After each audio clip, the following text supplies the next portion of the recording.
श्री गुरून् वैष्णवंश्च श्री रूपम साग्रजातम सहगणा रघुनाथान्वितं तं सजीवं सद्वैतं सवधूतं परिजन सहितं कृष्ण चैतन्य देवं श्री राधा कृष्ण पदान् सहगणा ललिता श्री विशाखान्वितंश्च अज्ञानतिमिरिन्दस्य ज्ञानञ्जन शलाकया चक्षुरुन्मिलितं येन तस्मै श्री गुरुवे नमः। नमो विष्णुपदाय राधिकाय प्रियात्मने श्रीमद्भक्तिवेदान्ता नारायणीति नामिने। नमो विष्णुपदाय कृष्णपृष्ठाय भूतले श्रीमते भक्तिवेदान्ता स्वामी इति नामिने। नित्यानंद नमस्तुभ्यं प्रेमानन्दप्रदायिने कलौकलशनाशाय जानवे पते नमः। नमो महावदन्याय कृष्णप्रेमप्रदायते कृष्णाय कृष्णचैतन्य नामिने गौरातुषे नमः। हे कृष्णा करुणा सिंधु दीनबंधु जगतपते गोपेशा गोपिका कांता राधा कांता नमस्ते। तप्त कंचन गौरंगी राधे वृंदावनेश्वरी वृषभानुसुते देवी प्रणमामि हरिप्रिय। सर्वप्रथम अपने दीक्षा गुरु नित्य लीला प्रविष्टा ओम विष्णुपाद परमहंसा परिकचार्य स्तोत्र सश्री श्रीमद् भक्ति वेदांता नारायण गोस्वामी महाराज जी के चरण कमलों में अनंत कोटि दंडवत प्रणाम अर्पण करती हूँ। तत्पश्चात अपने शिक्षा गुरु नित्य लीला प्रविष्टा ओम विष्णुपाद परमहंसा परिकचार्य स्तोत्र सद श्री श्रीमद् भक्ति वेदांता स्वामी प्रभुपाद जी के चरण कमलों में अनंत कोटि दंडवत प्रणाम करती हूँ। मेरा दंडवत प्रणाम अनंत कोटि दंडवत प्रणाम उन सभी साधु संत वैष्णवों के चरणों में जिन्होंने मुझे भक्ति में प्रोत्साहन दिया और आप सभी को हृदय से मैं यथा योग्य प्रणाम करते हैं। जी, कल जो आने वाली एकादशी है वह बहुत ही खास एकादशी बताई जाती है। ऐसा कहा जाता है यदि कोई इस दिन उपवास करता है तो उसे विष्णु के निवास में प्रवेश मिलता है ना। सारी एकादशी अपने में विशेष है, जैसा कि मैं हमेशा कहती हूँ, पर हर एक एकादशी की अपनी एक खास विशेषता होती है। तो अब युधिष्ठिर महाराज जी जो हैं वह देवों के देव श्री कृष्ण से प्रश्न करते हैं, और प्रश्न करने से पहले उनकी महिमा का गुणगान करते हैं। कहते हैं, हे ब्रह्मांड के स्वामी ना, आप ही अकेले ही 4 प्रकार के जीवों के ना कॉज हैं, रीज़न है ना, कारण है ना। आप ही से सब कुछ पैदा होता है, आप ही बीज हैं, आप ही निर्माता हैं प्रभु इन सब ब्रह्मांडों के, आप ही पालन करता है, आप ही सहारक है प्रभु ना। आपने इतने अच्छे से उनको बता रहे हैं कि जो पिछली एकादशी गई थी अंधेरे के पखवाड़े में, कृष्ण पक्ष की सतीला एकादशी, उसके बारे में इतने अच्छे से बताया आपने प्रभु। अब आप ये जो शुक्ल पक्ष की एकादशी है जो बता रहे हैं कि अभी जो शुक्ल पक्ष की एकादशी जो आने वाली है वहमी एकादशी, उसके बारे में आप कुछ बताएं। तो श्री कृष्ण कहते हैं, हे राजन, मैं तुम्हें निश्चित रूप से इस शुक्ल पक्ष के पखवाड़े की जो एकादशी है वहमी एकादशी, इसके बारे में अच्छे से बताऊंगा ताकि सारे जन का कल्याण हो। क्योंकि ये जो एकादशी है हे राजन, इसको रखने से अगर किसी के ऊपर कोई भूत प्रेत ना चिपका हुआ है या कोई नकारात्मक ऊर्जा ने घेरा हुआ है या कोई पापी प्रतिक्रियाओं में लिपटा हुआ है, आसुरी प्रभावों में लिपटा हुआ है, तो वह ना इस एकादशी के उपवास से मुक्त हो जाएगा इन सब कष्टों से, है ना। तो ये जो एकादशी है ना बहुत ही विशेष एकादशी है। जो भी आत्मा इस व्रत का उपवास रखेगी तो बहुत ही भाग्यशाली आत्मा कहलाई जाएगी। कहते हैं कि मैं तुम्हें बताता हूँ कि एक बारी की बात है क्या हुआ। उन्होंने बोला कि एक बारी की बात है, जो इंद्र हैं बड़ा सुंदर शासन कर रहे थे स्वर्ग में। अब इतना सुंदर शासन कर रहे थे कि सारे देवी देवता उनसे बहुत संतुष्ट थे, बहुत खुश थे। और स्वर्ग तो अपने में ही इतना सुंदर है, वहाँ पे बड़े प्रकार के वन हैं, मगर एक वन है जिसका नाम है नंदन वन, जो कि बहुत ही सुंदर वन है, बहुत ही सुंदर पारिजात फूलों से ना वह सुशोभित है। वहाँ पे जो गंध निकल के आती है इतनी सुंदर है, खुशबूदार वन है, बड़ा चमत्कारी वन है ना। तो जब भी इंद्र का मन होता है वहाँ पे अपना अमृत पीने के लिए चले जाते हैं। और वहाँ पर हे राजन 50 करोड़ ना वहाँ पे दिव्य लोगों की वहाँ पे वह इंद्र जो है सेवा लेते हैं, आनंद उठाते हैं। कितने प्रकार की युवतियाँ, अप्सराएं उनकी खुशी के लिए ना, उनके परमानंद के लिए नृत्य नाच करती हैं, नृत्य करती हैं। तो कहते हैं कि भगवान बता रहे हैं, हे राजन, वहाँ पर एक बारी की बात है कि इंद्र गए हुए थे उस वन में, और वहाँ पर एक प्रमुख संगीतकार चित्रसेन आए हुए थे, और उनकी पत्नी मालिनी भी आई हुई थी, और साथ ही साथ उनके सुंदर, अति सुंदर पुत्र माल्यवान वहाँ पर उनके साथ में सेवा के लिए वहाँ आए हुए थे। अब ये परिवार तो आया ही हुआ था, साथ ही साथ एक बड़ी सुंदर अप्सरा थी जिसका नाम था पुष्पावती। वह भी वहाँ पे सेवा के लिए आई हुई थी, नृत्य करने के लिए। अब जब उस अप्सरा ने माल्यवान चित्रसेन के पुत्र को देखा, वह तो मोहित रह गई, इतना सुंदर था, उनकी ओर आकर्षित हो गई। और दूसरी ओर जब माल्यवान जी ने इन अप्सरा को देखा तो वह भी उनकी सुंदरता से, उनके भावों से और हर प्रकार से वह उनसे बहुत ज़्यादा मोहित हो गए। अब निश्चित रूप से ये जो कामदेव का कमाल था, कामदेव के बाणों ने उनको छेद दिया था। दोनों के दोनों ही एक दूसरे को लेकर मुग्ध हुए हुए थे। तो अब जब बारी आई इनकी सेवा की, नृत्य करने की, इंद्र को रजाने की, तो वह इनकी सेवा करने की बजाय बाकी के नृत्यकों के साथ में मिल के अच्छे से सेवा करने की बजाय ये आपस में ही एक दूसरे से आकर्षित हुए जा रहे थे और ठीक से सेवा नहीं कर रहे थे। कितनी बारी ऐसा हुआ कि वे गलती करी जा रहे थे, तो इंद्र जो थे वहाँ पे, वे उनकी गलतियों को देखकर, लापरवाही को देखकर बहुत ही क्रोधित हो रहे थे और उनको लग रहा था कि भाई ये ठीक से सेवा कर नहीं रहे, इतना सुंदर नृत्य होना चाहिए था मगर ये ऐसा करके नहीं दिखा रहे हैं, पूरी तरीके से असमर्थ हो रहे हैं। तो उनको तो बहुत ही वहाँ पे क्रोध आया। संगीत प्रदर्शन में उन्होंने इतनी ज़ोर की, उनको वहाँ पर क्रोध किया, चिल्ला के बोले, तुम बेकार हो, तुम मूर्ख हो, एक दूसरे के प्रति मोहित हो जा रहे हो, क्या ऐसे सेवा की जाती है? तुम यहाँ पे गायन के लिए आए हो, नृत्य के लिए आए हो, नाटक के लिए आए हो, या मेरा मजाक उड़ाने के लिए आए हो? है ना? तो ये तो कोई अच्छी बात नहीं है कि तुम दोनों एक दूसरे के प्रति इससे मोहित हो जा रहे हो। तो दोनों को इंद्र ने ऐसा श्राप दिया क्रोध में, ने कहा कि तुम अब देखो, दोनों पति पत्नी बन के रहोगे और ऐसा कष्ट भोगोगे, मैं तुम्हें पिशाच की योनि देता हूँ और तुम जाओ संसार में अब तुमको जाके रहना पड़ेगा, संसारिक क्षेत्रों में, है ना। ऐसे उन्होंने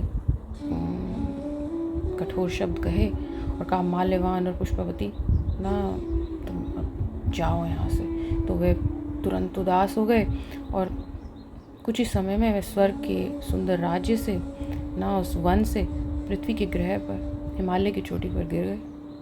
इतने व्यथित थे वह और इतना शाप का प्रभाव था कि उनकी जो दिव्य बुद्धि थी वह कम होती जा रही थी। इतना भयंकर अभिशाप था कि उनका जो स्वाद है वह भी, और गंध, यहाँ तक स्पर्श की जो अनुभूति है वह भी वे खोने लगे थे, क्योंकि शाप मिल गया था। अब उनको दूसरा शरीर, पूरी तरीके से वो दूसरे शरीर का जो अनुभव शुरू हो रहा था, और पहले जो शरीर के ये सब था, स्वाद, गंध की अनुभूतियाँ जो उनको थी वो सब लुप्त हो रही थी। अब हिमालय की इतनी ऊंची चोटियों पे जाके गिरे थे, इतना ठंडक थी वहाँ पे, रात को सो भी नहीं पाते थे, एक गुफा में रह रहे थे हालांकि, इतनी ठंड होती थी कि उनके जो दांत हैं वे सारी रात बजते रहते थे। बहुत ही कठोर ऊंचाइयों पे दोनों के दोनों वहाँ पर कष्ट सह रहे थे, इतने भयभीत रहते थे, घबराहट में रहते थे, रोंगटे उनके खड़े रहते थे, इतनी विकट परिस्थिति थी। माल्यवान ने पुष्पावती से कहा कि हमने ऐसा कौन सा घृणित पाप किया होगा हे पुष्पावती कि हम इस पिशाच शरीरों में आकर इतने असंभव वातावरण में कष्ट भोग रहे हैं। ये बिल्कुल ही नरक ही है। हालांकि नरक बहुत क्रूर है, फिर भी हमें यहाँ जो कष्ट मिल रहा है वह उससे भी ज़्यादा घृणित है।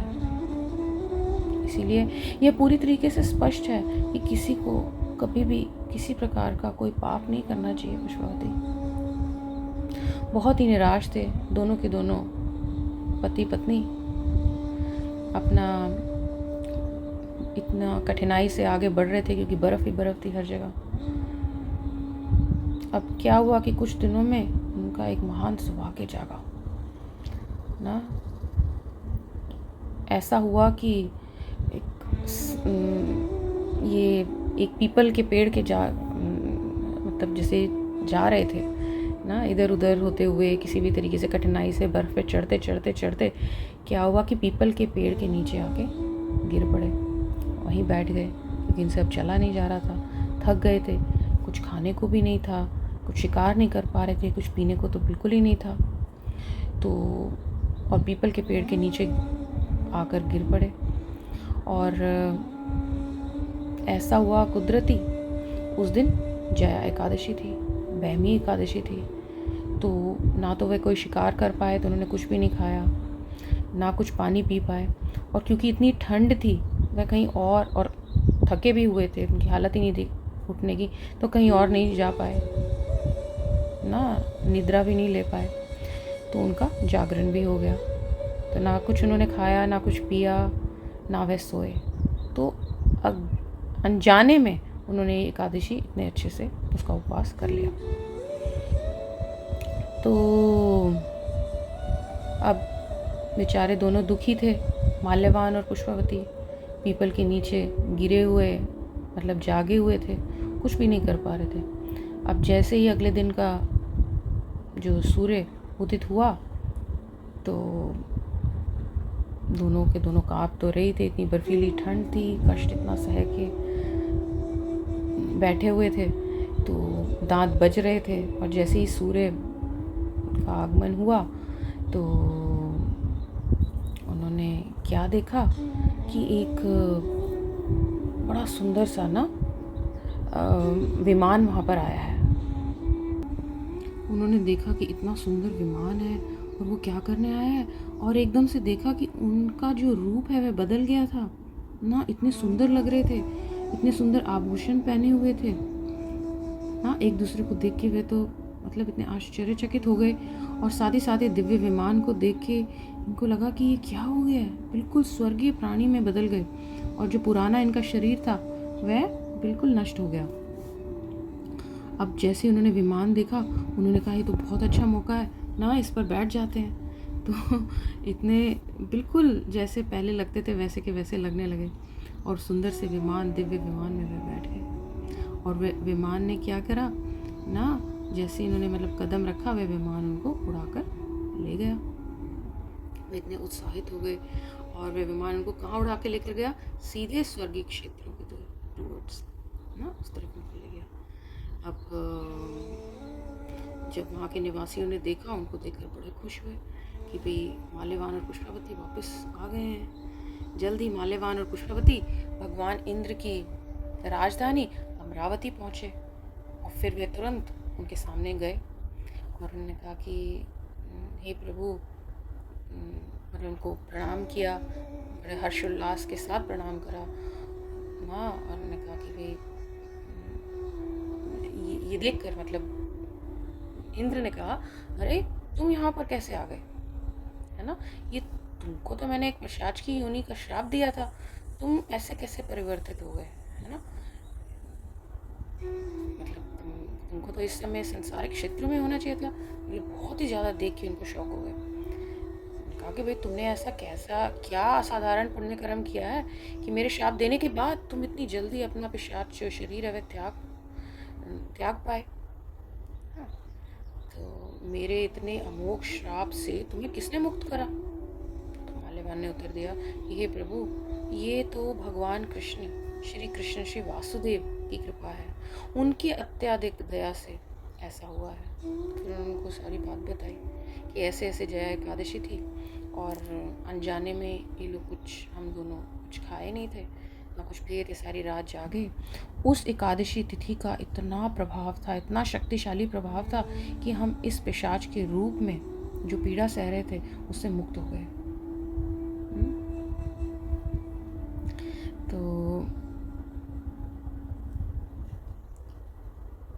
भगवान कृष्ण ने कहा कि देखो, कभी भी कोई गलती से भी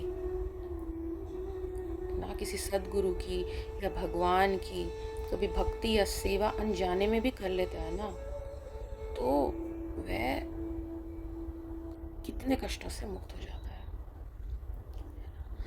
तो अब इंद्रदेव ने इतनी सारी बात उनकी सुनी और बहुत ही ज़्यादा हैरान हो गए।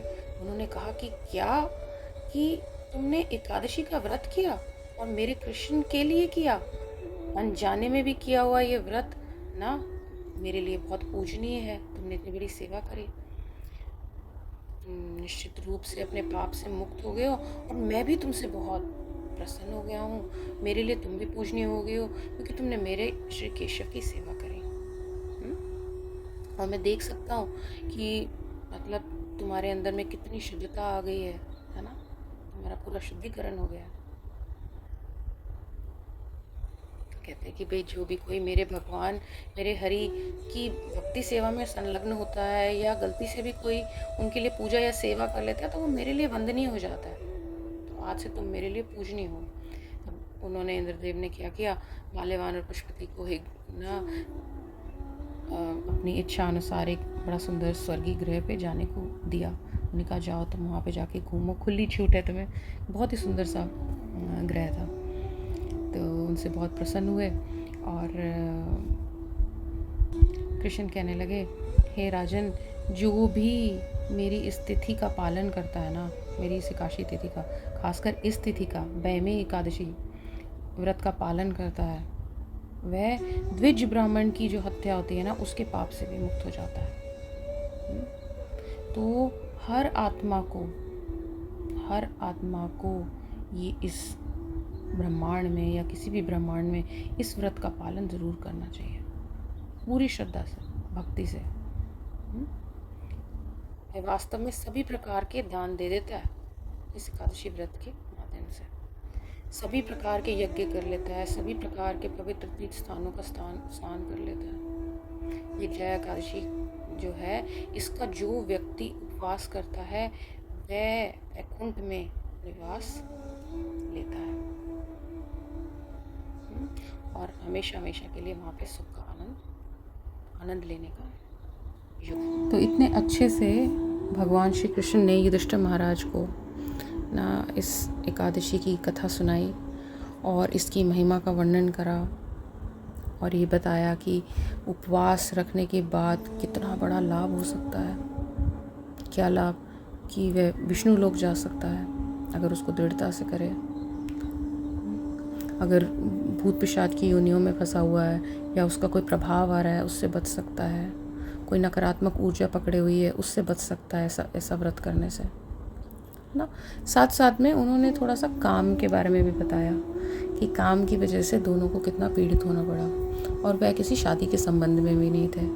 तो ये जो काम वासना है ये हमको फंसा के रखती है ना।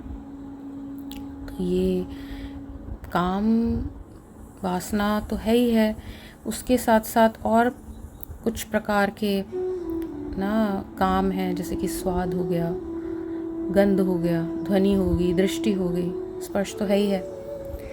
तो ये जो है ये सारे कामदेव के ही 5 नाम हैं और ये जीवों के मन को छेदते हैं। किसी चीज़ का स्वाद लग जाए तो कोई उल्टी चीज़ भी हो तो खाने लग जाएगा। जो हमारे वेद नहीं अलाउ करते तो वो किसी का शिकार करके उसको भी खा लेंगे। क्यों? क्योंकि स्वाद लग गया है ना, वो कामदेव का कमाल है। तो हम उससे मोहित हो जाते हैं, आसक्त हो जाते हैं। फिर बात आती है कि गंध की ना, कितनी सुंदर हमें गंध लगती है। दृष्टि की, कुछ भी लोग कई बार कुछ भी देखने लग जाते हैं क्योंकि उनको एक आदत लग गई होती है, उससे आसक्त हो गए होते हैं ना। तो ये सारी आसक्तियाँ हैं और ये किसके बाण है? कामदेव जी के बाण है। और ये जो है जो वासना है कि कैसे वो दोनों पुष्पावती और माल्यवान भी एक दूसरे के टुवर्ड्स अट्रैक्ट हो गए और उस वजह से वे अपनी सेवा भी नहीं ठीक से कर पाए और उनको इतना बड़ा दंड भोगना पड़ा। तो भगवद गीता में भगवान कहते हैं कि धर्म विरुद्धो भूतेषु कामो अस्मि। ये पार्थ, मैं यौन जीवन हूँ जो धार्मिक के विपरीत नहीं है, जो धर्म के विपरीत नहीं है। ये सिद्धांत है। मैं यौन जीवन हूँ, धर्म विरुद्धो भूतेषु कामोऽस्मि। काम हूँ, मैं यौन जीवन हूँ, मगर ऐसा जो धर्म के विपरीत नहीं है। तो जो हमें धर्म दिया गया है ना शादी का, हमें उसी में ही रहना चाहिए, उसके बाहर नहीं रहना चाहिए, पहले भी और शादी के बाद भी, है ना। तो ये तभी हो सकता है कि अगर हम पे ना किसी सद्गुरु और कृष्ण की कृपा रहे। तो हमेशा हमारे को गुरु, अच्छा सत्संग, श्रेष्ठ सत्संग, कृष्ण के अनुगत्य में ही रहना चाहिए, ताकि हम इसका विरोध कर सकें ना, इन बाणों से छिद नहीं जाएं, इनसे लड़ने की हमारे में योग्यता रहे। जब हम उनके अनुगत्य में रहेंगे, है ना, उनके शेल्टर में रहेंगे, उनका कहना मानेंगे, तो फिर हमारे को कोई ये छेद नहीं सकता कि हम कुछ भी खाने लग जाएं, कुछ भी देखने लग जाएं, कुछ भी सुनने लग जाएं, कुछ भी करने लग जाएं। No, that's wrong. तो हमें भगवान की बात समझनी है कि धर्म विरुद्धो भूतेषु कामोऽस्मि। Anything which is not allowed out of marriage is wrong. तो चलो ठीक है, it was a small lesson, और हमें कथा सुनने को मिल रही है, और इसका अपना हमने श्रवण कर ही लिया है कि कितना हमें लाभ होने वाला है। और अपने में ही ये जो पद्म पुराण में भी ये कथा थी, और भविष्य उत्तर पुराण में भी कथा दी गई है, बहुत ही सुंदर। तो मैं आशा करती हूँ आप अच्छे से इस कथा का श्रवण करेंगे और आगे तक लोगों को पहुँचाएंगे। अगर आप किसी को जानते हैं जो इस प्रकार की पीड़ाओं से ग्रस्त हैं, आप उनको समय से पहले ये जो कथा है वह अगर पहुँचा देंगे तो बहुत अच्छा है। अगर इन समस्याओं से भी जूझ नहीं भी रहे हैं तो भी आप पहुँचा दीजिए ना। एकादशी तिथि जो है वो इतनी दयालु है और भगवान की भक्त है, तो भगवान से भी बड़ा भगवान का भक्त होता है, क्योंकि भगवान स्वयं कहते हैं कि मेरा जो भक्त है वह मुझसे भी बड़ा है ना। तो जो मेरे भक्त को पूजेगा मैं उससे बहुत प्रसन्न हूँगा। तो अगर आप एकादशी का जो व्रत है अच्छे से करेंगे, एकादशी देवी को प्रसन्न करेंगे, तो भगवान ऑटोमेटिकली आपसे बहुत प्रसन्न हो जाएंगे, है ना। तो आप अच्छे से क्या करेंगे, सुबह उठेंगे, जल्दी उठेंगे ना। जो लोग भोग लगा रहे हैं वो तो भोग लगाते ही हैं भगवान को, जो आरती करते हैं ना, जिसमें अच्छे से भक्ति कर रहे हैं इस धारा में आके, तो वह तो करेंगे। बट जो लोग नहीं करते हैं अभी, वह ज़रूर ना प्रातःकाल उठें, अपना स्नान करें, मंदिर खोलें, दिया बत्ती दिखाएं, भोग लगाएं, तुलसी जी का अर्पण करके, तुलसी जी के पत्ते को अर्पण करके भोग लगाएं। ठाकुर जी को हम कुछ भी दे सकते हैं, बिना प्याज लहसुन के, बिना मशरूम गाजर और ये सब ना, कोई भी गलत चीज़ उसमें नहीं होनी चाहिए। अपने हाथ से बना के या कोई स्वच्छ चीज़ हो, फल हो, कुछ भी हम भगवान को भोग लगा सकते हैं, है ना। मगर खुद हमें ध्यान रखना है, वही चीज़ों को हमें ग्रहण करना है जो हमें अलाउड है एकादशी पे, ठीक है। और उन चीज़ों को हमें स्वीकार नहीं करना है जो एकादशी पे अलाउड नहीं है, ठीक है। इस तरीके से हमको भोग लगाना है, हमें साथ साथ भगवान का नाम लेना है। इनके शरण में नित्यानंद नित्यानंद नित्यानंद नित्यानंद नित्यानंद गौर हरि, ठीक है। भगवद गीता का कोई भी एक श्लोक लेकर उस पर सारा दिन ध्यान करना है, या श्रीमद् भागवतम, या अगर कोई इसमें भक्त लोग हैं जो परिचित हैं, चैतन्य भागवत, चैतन्य चरितामृत, कुछ भी लेके, कोई भी ग्रंथ लेके, कोई भी आर्टिकल लेके, कोई भी 2 वाक्य लेके भगवान के, उस पर सारा दिन ध्यान करें, है ना। अगर कोई जीवन में कठिनाई आई है, मुश्किल आई है, तो किसी ऐसे व्यक्ति से बात करें ना जो आपको भगवान की तरफ थोड़ा सा ले जाए, है ना। मतलब उनसे प्रेरणा लें, ताकि प्रेरित होकर फिर आप भगवान की तरफ अपना ध्यान लगाएं। उल्टी सीधी जगह पे टाइम अपना वेस्ट ना करें, एकादशी का दिन बेकार नहीं करें। और ऐसा ना करें कि बस हमने तो एकादशी का फास्ट रखा है और उसके बाद हम बॉलीवुड मूवी देख रहे हैं, है ना, या न्यूज़पेपर में लगे हुए हैं, या टेलीविज़न सीरियल्स में लगे। ये सब गलत है, ये फिर व्रत नहीं ठीक से माना जाएगा, है ना। अगर आपको व्रत में पूरी सफलता चाहिए तो आप इस तरह की जो अपनी इंद्रियां हैं, सभी इंद्रियां आप भगवान के विषय में लगाएं, है ना। अब तो बहुत समय से हम लोग एकादशी का व्रत कर रहे हैं और इतने अच्छे अच्छे मुझे रिजल्ट्स देखने को मिलते हैं, सुनने को मिलते हैं कि मुझे लग रहा है कि काशी देवी की हम सब पे असीम कृपा है। तो हम एकादशी व्रत में ही अंदर और अंदर जाते जाएं। मैं जानती हूँ कुछ लोगों को जो बहुत अच्छे से उपवास कर रहे हैं पूरी तरीके से, तो मैं चाहती हूँ कि वही नहीं, हम सब ना इतने अच्छे से काशी का व्रत रखें कि भगवान हमसे प्रसन्न हो जाए, है ना। तो we have to move forward, we don't have to keep staying at one place कि ठीक है अब मैं काशी रख रही हूँ, इतना ले रही हूँ, इतना नहीं ले रही हूँ, ये ले रही हूँ, ये नहीं, उससे आगे जाना है, हमको बढ़ना है, ठीक है। तो चलो इसी के साथ मैं कथा का विराम देती हूँ। और एक बात और मुझे याद आई, हाँ, एक तो आप अपने समय के अनुसार व्रत खोलिएगा अगले दिन द्वादशी पे, और दूसरा I am going to make one another recording जिसमें मैं सारे फूड्स बताऊंगी, खाद्य पदार्थ की क्या क्या अलाउड है एकादशी पे और क्या नहीं। आई थिंक वो भी अपलोड होगा शायद यूट्यूब पे। तो आप कुछ नए लोगों के साथ शेयर करना चाहते हैं, अपने लिए थोड़ा सा ना इन्फॉर्मेशन को रिवाइव करना चाहते हो तो you go through that, and I think वो एक अच्छी इन्फॉर्मेशन रहेगी। किसी दीदी की रिक्वेस्ट पे मैं वो एक बना रही हूँ वीडियो, तो मैं चाहती हूँ कि एक वो अच्छा कलेक्शन रहेगा। जब भी आपको लगे किसी को आप प्रेरणा दे रहे हैं एकादशी रखने का, तो आप वो वीडियो आगे से फॉरवर्ड कर पाएंगे, है ना। तो ठीक है, फिर वाञ्छाकल्पा तरुभ्यश्च कृपा सिन्धुभ्येव च पतितनां पावनेभ्यो वैष्णवेभ्यो नमो नमः। निताय गौर प्रेमानंदे। हरि हरि बोल। जय श्री राधे। नित्यानंद गौरांग निताय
गौरांग निताय गौरांग नित्यानंद गौरांग।